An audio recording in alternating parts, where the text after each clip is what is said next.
स्वागत है आपका हमारे इस YouTube चैनल डिस्कवरिंग और सेल्फ में। मैं भवेश शास्त्री एक बार फिर से अपने इस YouTube चैनल में आपका तहे दिल से स्वागत करता हूं। आज का जो हमारा टॉपिक है वो हम आज जानने वाले हैं कि किस तरह से आप सिंपली आज हम ये जानने वाले हैं कि कितना मार्क्स आप लाएंगे जो आप कुशल युवा प्रोग्राम के फाइनल एग्ज़ाम में बैठ पाएंगे, यानी कि आप फाइनल एग्ज़ाम के लिए एलिजिबल हो पाएंगे।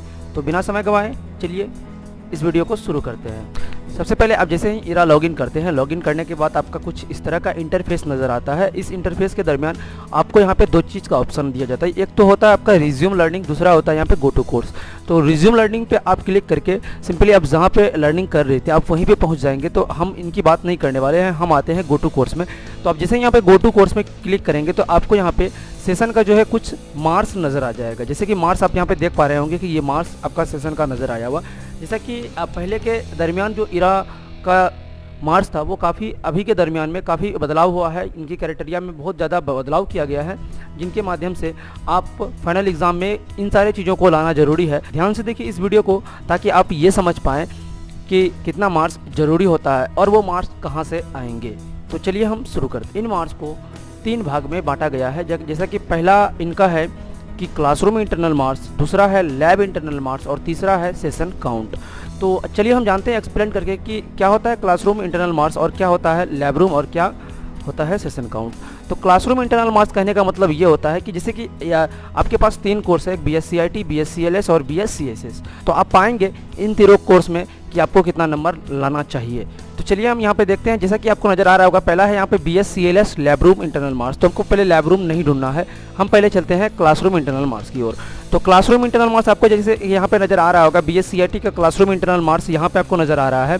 दूसरा हमारा BSc-IT का लैब रूम इंटरनल मार्क्स जो कि ऊपर आपको नज़र आ रहा है, BSc-IT का लैब रूम इंटरनल मार्क्स और BSc-IT का, और जैसे कि BSc-IT का कंप्लीट सेशन काउंट कहाँ पे नज़र आ रहा है। तो आप यहाँ पे नोटिस कर सकते हैं, जैसा कि आपको यहाँ पे कंप्लीट सेशन काउंट नज़र आ रहा है। जैसा कि हम यहाँ पे देख पा रहे हैं कि 60 सेशन है हमारा कुल, उसमें से हमने अभी तक में 43 सेशन को सॉल्व किया है, बाकी का सेशन को सॉल्व हमने नहीं किया है। और अगला हमारा है यहाँ पे CIT का लैब इंटरनल मार्क्स। तो लैब इंटरनल मार्क्स में आपको यहाँ पे जैसे कि 60 नंबर कुल मिलाकर यहाँ पे दिया जा रहा है आपको। तो 60 नंबर में आपको कुल मिलाकर यहाँ पे नंबर लाने होते हैं 36। लैब रूम इंटरनल मार्क्स आपको यहाँ पे मिनिमम 36 लाना ही होगा। अगर आप 36 मार्क्स इस लैब रूम इंटरनल मार्क्स में नहीं ला पाते हैं तो फिर आप फाइनल एग्जाम के लिए एलिजिबल नहीं हो पाएंगे। जैसा कि यहाँ पे कुछ कम मार्क्स है, 27.5 ही है। तो लैब रूम इंटरनल मार्क्स आप कहाँ से बढ़ा सकते हैं, तो आपको ध्यान देना होगा जब भी आप अपने लैब पीरियड में क्लासरूम का जो क्लिकर करके आप लैब पीरियड में जाते हैं इन करने के लिए, और जो लैब कंटेंट जो आप वहाँ पे अपने लैब रूम में ओपन करते हैं, तो ओपन करने के दरमियान आप लोग काफ़ी सारी गलती क्या कर देते हैं कि डू इट योरसेल्फ, आपको लगता है कि नहीं पहले फर्स्ट टाइम ही हम डू इट योरसेल्फ को हाइड कर देते हैं, यानी कि 1 2 3 4 5 ऐसे करके हम हाइड कर देते हैं और इन टेस्ट फटाक से कर देते हैं। उसमें हम किसी भी क्वेश्चन का जवाब नहीं दे पाते हैं। तो वजह यही होती है कि आपका यानी कि लैब रूम इंटरनल मार्क्स में आपको तभी का तभी 3 अटैम्प्ट लेना है, और उसी 3 अटैम्प्ट में आपका जितना मार्क्स आएगा वो इरा तुरंत का तुरंत तभी का तय करेगा। अगर आप उसी उसी लैब रूम इंटरनल मार्क्स को पाने के लिए अगर आप उसी डू इट योरसेल्फ को किसी दूसरे रोज करते हैं तो आपको कोई भी नंबर नहीं दिया जाता है। इस चीज़ को ध्यान में रखते हुए लैब रूम इंटरनल मार्क्स पे आपको गति बनानी है और इसमें डू इट योरसेल्फ को सॉल्व करना है। और दूसरा हमारा नंबर आता है सेशन इन टेस्ट, जो लेकर लैब रूम में आप इन टेस्ट करते हैं, सेशन इन टेस्ट।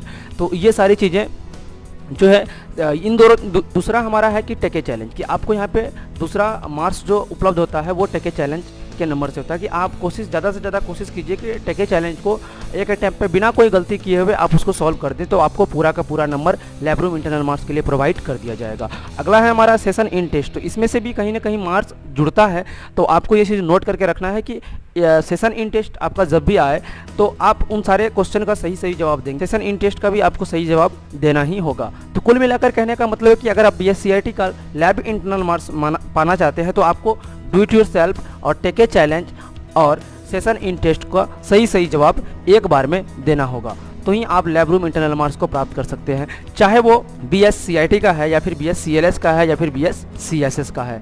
तो इन सारे चीज़ों में आपको सेशन इन टेस्ट पे खास करके ध्यान देना है कि आपको सेशन इन टेस्ट जब भी लैब रूम इंटरनल मार्क्स का पाना चाह रहे हैं तो सेशन इन टेस्ट में आपको जाते जाते कहीं ना कहीं सही जवाब ढूंढ के देना है। अगला है हमारा BSc-IT क्लासरूम इंटरनल मार्क्स, जो कि आपको क्लिकर के रूप में प्रोवाइड कर दिया जाता है। अगर आपका क्लासरूम इंटरनल मार्क्स में चाहे वो क्लासरूम इंटरनल मार्क्स BSCIT का हो या फिर CLS का हो या फिर वो CSS का हो, तो इन सारे चीज़ों में आपको प्रोवाइड करवाया जाता है। तो इन सारे चीज़ों में आपको ध्यान देना होगा। हालांकि क्लिकर का जब भी आप क्लासरूम पीरियड में जवाब देते हैं तो वहाँ पे आप क्लिकर का जवाब राइट दें, ताकि आप क्लासरूम इंटरनल मार्क्स उठा पाएँ। अगर आप राइट आंसर या फिर BSCIT, CLS या फिर CSS में आप नहीं दे पा रहे हैं तो आप क्लासरूम इंटरनल मार्क्स नहीं उठा पाएंगे। और जैसा कि जानकारी देने के लिए मैं आपको बता दूं कि BSCIT हो या CLS हो या फिर CSS हो, इनके क्लासरूम इंटरनल मार्क्स में कुल मिलाकर आपको कम से कम 8 नंबर लाने होते हैं। अगर आप यहाँ पे 8 नंबर नहीं लाते हैं, कुल मिलाकर यहाँ पे नंबर है 20 और 20 में आपको यहाँ पे 8 का 8 लाने होते हैं। जब तक आप 8 नहीं ला पाते हैं तो फिर आपका क्लासरूम इंटरनल मार्क्स हटा हुआ रहेगा और इसके कारण आप फाइनल एग्ज़ाम के लिए एलिजिबल नहीं हो पाएंगे। अब हमारा तीसरा बात आता है कि BSCIT या फिर BSCLS या फिर BSCSS का जो कंप्लीट सेशन काउंट होता है उनका क्या रोल है। तो आइए हम देखते हैं यहाँ पे। तो आप जैसे कि यहाँ पे देख रहे होंगे कि BSCIT का कंप्लीट काउंट यहाँ पे आप नज़र आ रहा होगा कि 60 सेशन में से हमने अभी 43 सेशन ही, यानी 60 में से हमने अभी 43 किया है। हमें यहाँ पे ज़रूरत है क्या, तो कम से कम यहाँ पे हमको 48 चाहिए। अगर हमारा 48 सेशन हम काम नहीं सॉल्व करते हैं तो फिर हम फाइनल एग्ज़ाम के लिए एलिजिबल नहीं हो पाएंगे। चाहे ही हमारा BSCIT का 10 मार्क्स है या फिर BSCIT का लैब रूम इंटरनल मार्क्स हमारा 30 ही क्यों ना हो, तो फिर यहाँ पे जब तक हमारा 48 नहीं होता है सेशन काउंट तो फाइनल एग्ज़ाम के लिए एलिजिबल नहीं हो पाएंगे। इसी तरह से यानी कि पहले के दरमियान जो देखा गया था कि BSCIT में जो रोल दिया गया था कि 48 सेशन आपको BSCIT में करना है और BSCLS में आपको 32 सेशन करना है और BSCSS में आपको 16 सेशन करना है।